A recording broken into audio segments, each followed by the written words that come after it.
Today we're going to take a deep dive into the queens of the garden. You won't want to miss it, so stay tuned as we garden smart. These moments of beauty and relaxation are brought to you by Proven Winners Flowering Shrubs. Our goal is to leave you free to just enjoy your garden. Proven Winners Flowering Shrubs can be found at local garden centers across the country.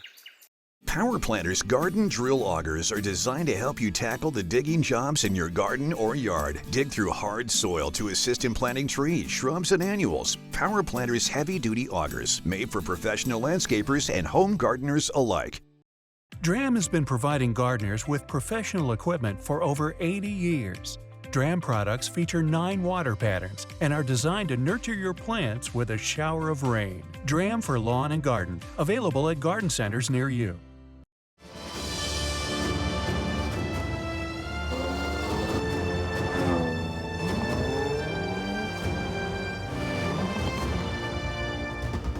The Jaguar F-Pace.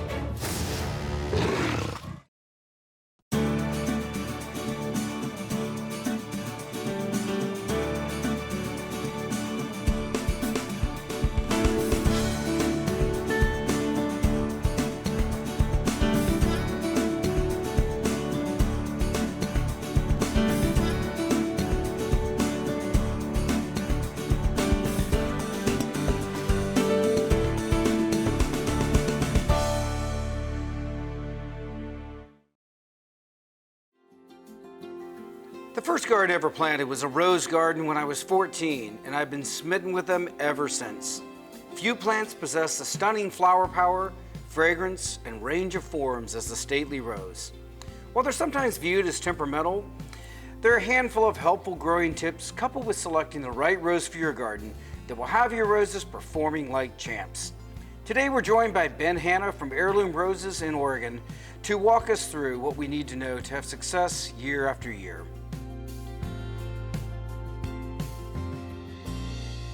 Ben, welcome to the show. Thanks so much for joining us today. Well, thank you for having me. It's such a beautiful garden here to be in. It's wonderful. Thank you. Yeah, indeed. So today we're talking about one of my favorite topics, which is roses, the queens of the garden. And I'm so excited to have an expert on to walk us through everything we need to know about roses. Well, great. I'm excited to just talk about roses. I'm always excited to talk about roses, but certainly the queen of the garden is the right name for the rose. It's just beautiful and stunning and to be showed off. Indeed. So I understand that you came into the world of roses as a second career, right? It wasn't your first passion, but it definitely is your current one. Correct. I spent a number of years as an executive in an electronics company, and we had the opportunity to purchase Heirloom Roses from the founder 10 years ago, and my wife and I decided it was time for a career, lifestyle change, wholesale, start over, do everything different and do what we love and we're passionate about, and we couldn't be more happy. Oh, wow, I'm sure. So, Ben, what is it that really excites you about roses? You know, I think roses are, we said they're the queen of the garden, but they're just beautiful. Right. And they're one of those plants that just wants to display beauty all summer long. And they keep blooming, there's always changes.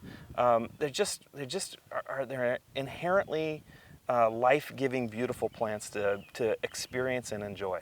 I've never had a garden that's been mine that's not heavily featured roses, and it'd be hard for me to imagine a design that wouldn't include them for all of those reasons. Mm-hmm. It's the fragrance and so many of them that will bloom over and over and over and over again.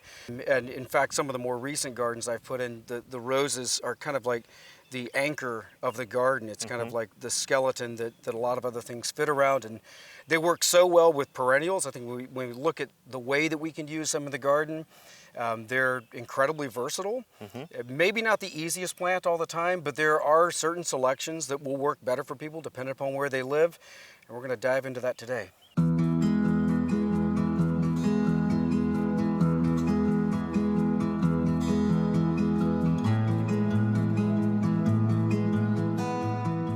Ben, I remember as a plant propagator a quarter of a century ago, many of the roses that were being produced in the U.S. were all grafted roses. And so they would grow under stock and then basically put, either a bud or a scion on each one of those. And there were reasons why that was the dominant means of production.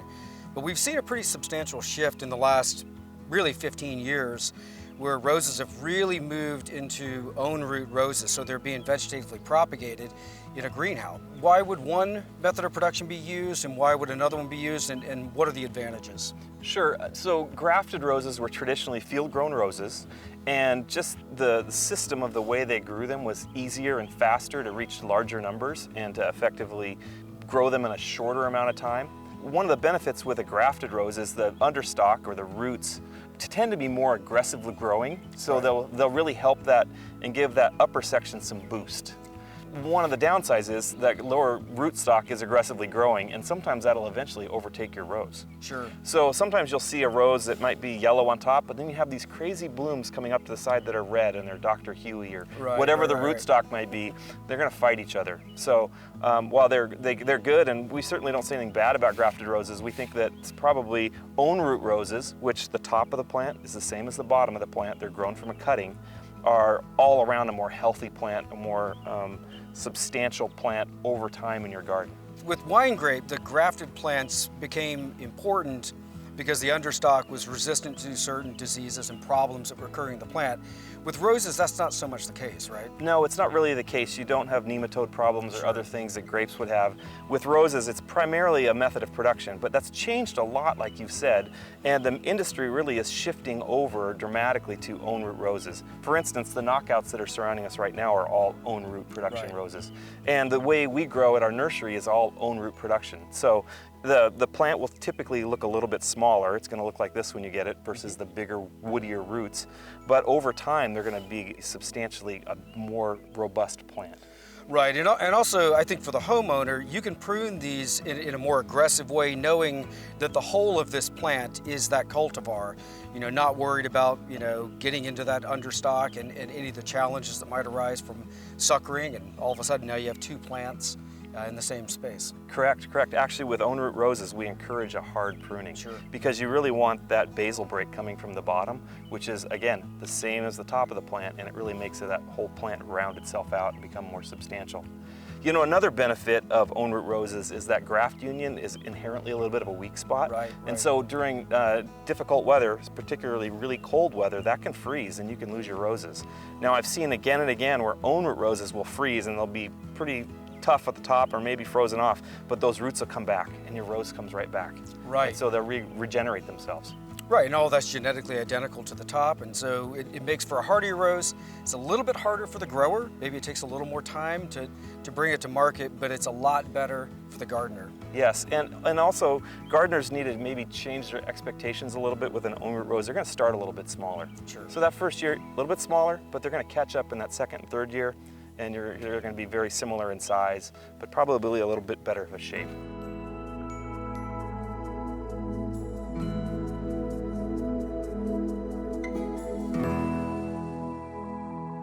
So Ben, I've just brought home my favorite heirloom rose, and I'm about to put it in my garden. What do I need to consider? Let's talk about sunlight, soil, pH. What do we need to be thinking about to give this rose every single chance for success? Well, the important thing is that you're thinking about where to put it and all of those details, because really to get it planted and started in the right location is one of the most important things you can do. Don't fight the sunlight. Right. So we say that roses need at least 6 hours of sunlight a day. And so a good southern exposure, maybe not in Arizona, but a good southern exposure with lots of sun is very good for your rose. They like all that sunlight, they really need it to grow. And so that's important. So watch where the sunlight is in your yard and figure out the best place to put that rose. With regards to soil conditions, they don't like to be in a swampy area. They don't like wet feet. So what do we need to think about? What's an ideal soil for roses? A lot of places, you're gonna need to dig a pretty big hole. Generally 2 shovel wide and 1.5 deep. It's a pretty big hole. And then I would go ahead and amend that soil. Unless you just have beautiful soil, which most people don't, go ahead and amend it with some good compost. And so I use a little bit of bone meal to get the roots off and started well, and make sure that it drains well. So while you might have a big hole, it's all clay, and the water's gonna sit in that hole, you might have to make some provisions for the water to not sit in there. So what kind of pH levels are we looking for? Do they like more acidic or more alkaline? Slightly acidic, but you know, it's the big swings in either direction that really get you. Right. And so, you know, you want to know that, and you want to be able to adjust accordingly and keep it pretty neutral in the middle is what we say. So from a nutrition standpoint, what do roses like to eat? What's the appropriate feed? Yeah, so, you know, roses in their first year, they need to be fertilized, but they need to be fertilized with a liquid fertilizer. And that could be a granular that dissolves into a liquid, or I like fish fertilizer. I think that's a good way to soft start for your roses. And then you need to do it regularly that first year to really get them off and going. I will say one of the biggest mistakes people make is using granular fertilizer on a young plant. It can be roses or any other plant for that matter. That granular is really salts. Right. And it builds up the salt level and becomes toxic in the soil, and your rose is going to fight and struggle through that. So we always say a liquid fertilizer the first year, and that will get you off to a great start. Yeah, liquid gives you a lot more control. Of course, with granular fertilizer, you know, you have dry periods and then wet periods, and then what happens when you get a rain and all of that solubilizes, you probably get a concentration that's much more than the roots want to see. Correct, correct. Now, older plants can handle that, and I recommend a granular fertilizer for something that's been established after a year. It's a nice way to get to do it a little less often, and it's you know, you have a lot of things going on in the garden. So a regular once a month fertilizing with granular is good. So I want to talk about disease some, because roses, in many people's mind, have a reputation for being particularly tricky in that space. I would want to say too, though, that you know, we're talking about here's all the important things to keep in mind from a standpoint of planting it. If we do all that correctly, a happy rose is going to be a healthier rose, and it's going to be much less susceptible to disease and insect pressures.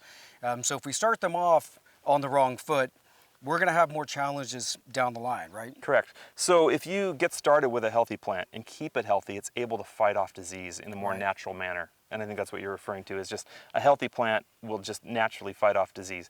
Now that being said, all roses are going to get a few yellow leaves now and then, and that's that's a natural part of the leaf dropping off. Probably one of the most common things that people know about is black spot. Right. You know, it's a fungal type thing on your roses.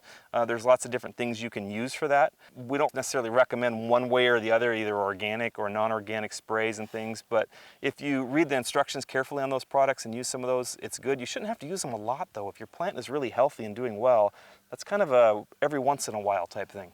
Right, if we do encounter black spot or powdery mildew, any of those kind of problems that sometimes roses have, when those leaves drop or when we're pruning, it's a good thing to move those away from the plant, because rain can splash those spores back onto the plant. You could just be perpetuating a problem that you've had in the past. And so let's talk about just the care and maintenance of a rose. So we've got a rose planted, it's growing and super happy. What do we need to be thinking about through the season, you know, with our spring, summer, fall, winter? How do we take care of it? Yeah, so to start off with, you know, I think pruning roses is critical in the wintertime to get a good shape and to really get that rose off and vigorously growing. When you prune a rose, it actually stimulates it to grow. One of the things I tell people, pruning can be intimidating for new gardeners, is I say, take it slow. Don't do it all at once. Take the plant down in sections, look for problem areas, clean it up, clip here, clip there, and inevitably you're gonna cut something off and you go, oh, I shouldn't have cut that off. You're not gonna kill your plant. It's gonna grow back. It's a living thing. And when you prune a rose, it stimulates it to grow. So you're doing a good thing. Don't overthink it. Just slowly step into it and you'll get more comfortable with it. And then moving on into the spring, start off with fertilizer before that rose even starts growing, either liquid or granular. Right. And so when that rose wakes up, it's got everything it needs to really start growing and being healthy. Sometimes you get behind on the fertilizer and then the rose starts growing and it's not healthy, and then you're kind of into a cycle of trying to get it back to healthy. Start with healthy is what I say. Well, with so many plants, about 50% of their total root growth occurs right before that spring flush. And so there'll be a big burst of root growth, and then you get that huge flush. And so to your point, that kind of late winter, early spring fertilize is so important, because that's when those roots need to uptake those nutrition, that nutrition to get that big push. Coming back into the summertime when you have spent blooms, you want to go ahead and do kind of a summer, it's not a pruning, it's a shaping. Some people will deadhead by just taking the bud off. But I say go ahead and cut and take it down to 5 leaves or more. And it will really make a much more better habit on the plant, and you'll be happier with it. One of the things we say is it's 60 days from prune to bloom at 60 degrees. Okay. So when it's hotter than that, it's going to go a little faster. But you know, when you take something back, you're about 6 to 8 weeks away from more blooms. And so that can be on one cane and have other blooms, and it's just a good rule of thumb to work with. couple of other really interesting observations I just noticed here. We're at Gibbs Garden in their beautiful rose garden. And something that I didn't know about until Jim mentioned it to us was that they put gravel around the base of their roses. Voles and moles are an issue that they have, and apparently that keeps them out of the root system on these plants. I thought that was fascinating. Over the hundreds of years that roses have been cultivated, there have got to be tens of thousands of cultivars and selections and types. And so it's a big category, and it can be a little intimidating, if we're not really, marinated in it. And so I want to just talk a little bit about two broad categories of like the old world heirloom type roses and then some of the new roses. With the old heirloom types, what are they? What makes them different from some of the modern roses? And then where do you like them in the garden?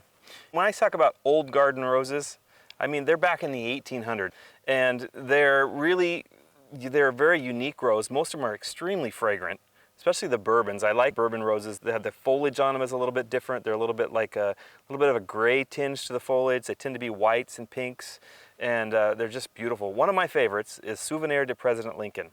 Okay. And so that was named in honor of President Lincoln right after his assassination by a French breeder.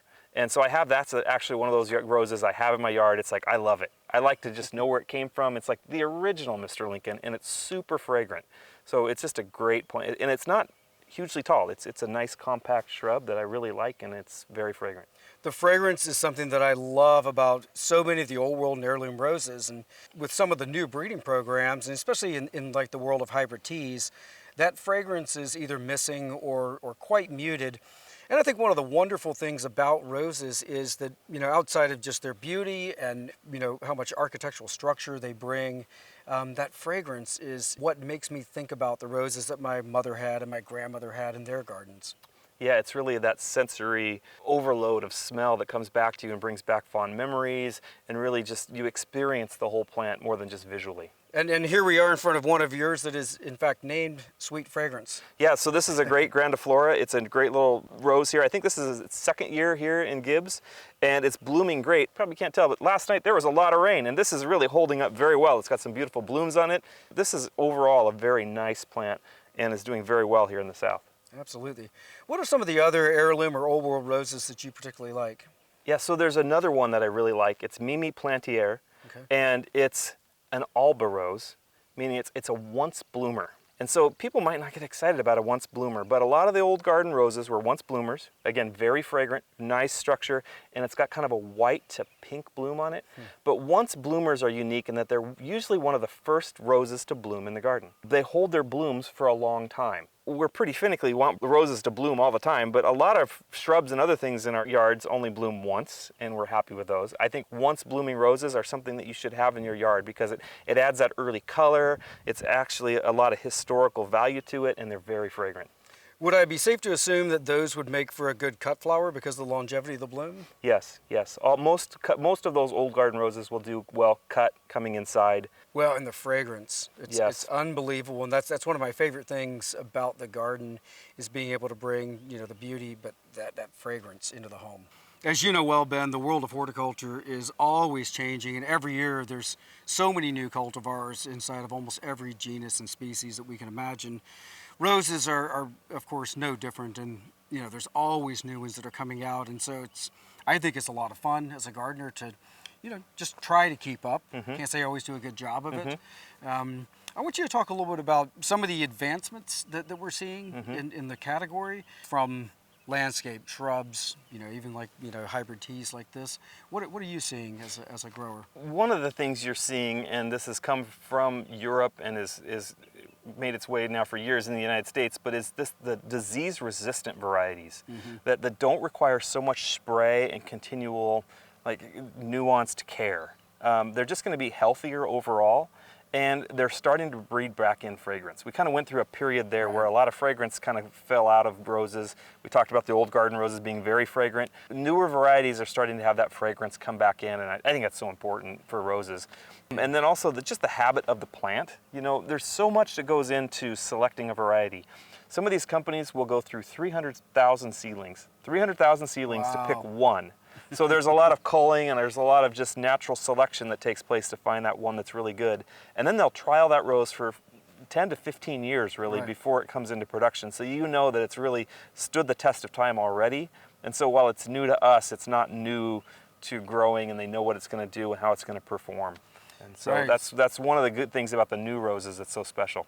Well, and when they're a few dollars more expensive, you have to think about all of the time, effort, and money that went into developing it. You know, developing a new cultivar, it's not easy. No, there's a lot that goes into it. We're standing in front of Love Song here. This is one of John Clement's varieties that he bred. Okay. And he's the founder of our nursery, and it's nicely fragrant, and it's just a beautiful kind of peach to pink, almost white, when it opens up, and it's a very full bloom. And I think you'll see a lot more of new roses that they look old, but they're Right. bred to have that very big, full bloom English look to them. They're a lot of fun to have in your garden, and they make great cut flowers for bringing inside. Well, Love Song is beautiful. What are some others that you really like? I like Plum Perfect. Plum Perfect is a Cortez variety.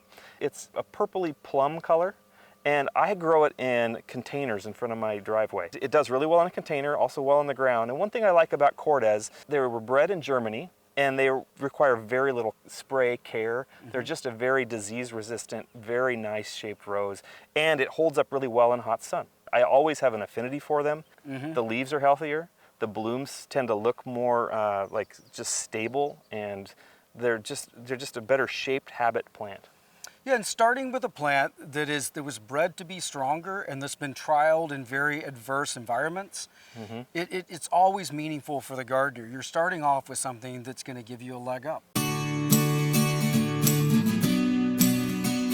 There's so many different ways that we can use roses in the garden, and I think it's wonderful to think outside of the box of just them existing in a perennial border, or a hedgerow of roses.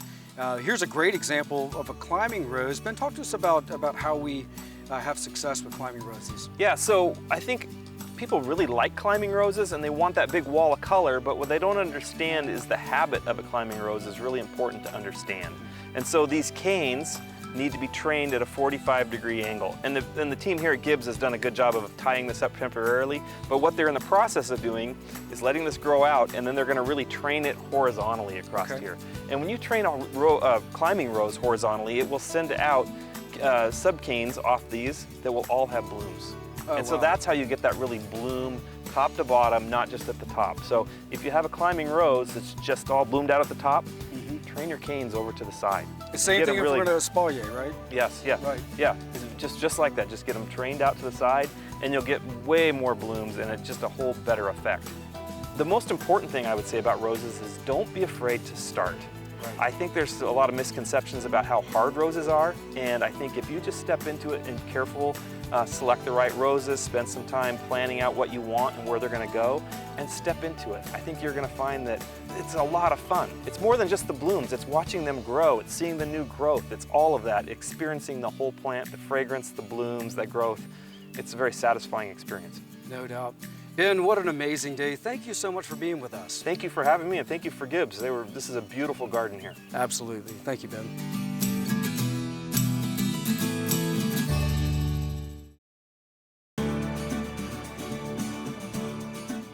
Each week we travel the country north to south, east to west, visiting some of the most exciting gardens, as well as talking to industry horticulturalists about design principles, new plants, and also how you can be most successful with your home gardens. We also love answering your gardening questions, so visit us on the web at GardenSMART.com.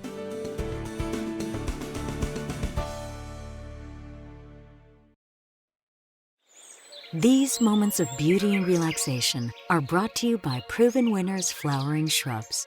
Our goal is to leave you free to just enjoy your garden. Proven Winners Flowering Shrubs can be found at local garden centers across the country. Power Planter's garden drill augers are designed to help you tackle the digging jobs in your garden or yard. Dig through hard soil to assist in planting trees, shrubs, and annuals. Power Planter's heavy-duty augers, made for professional landscapers and home gardeners alike. DRAM has been providing gardeners with professional equipment for over 80 years. DRAM products feature 9 water patterns and are designed to nurture your plants with a shower of rain. DRAM for lawn and garden, available at garden centers near you.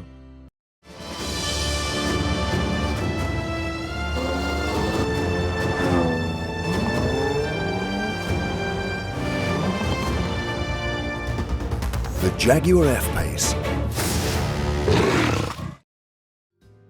Few things make me as happy as roses in the garden. I hope we've given you some helpful tips to improve your success with roses moving forward.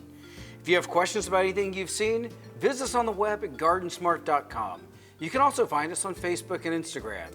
And remember, even if you're a master gardener, there's always more to learn. So join us next week for more great gardening tips and ideas as we garden smart.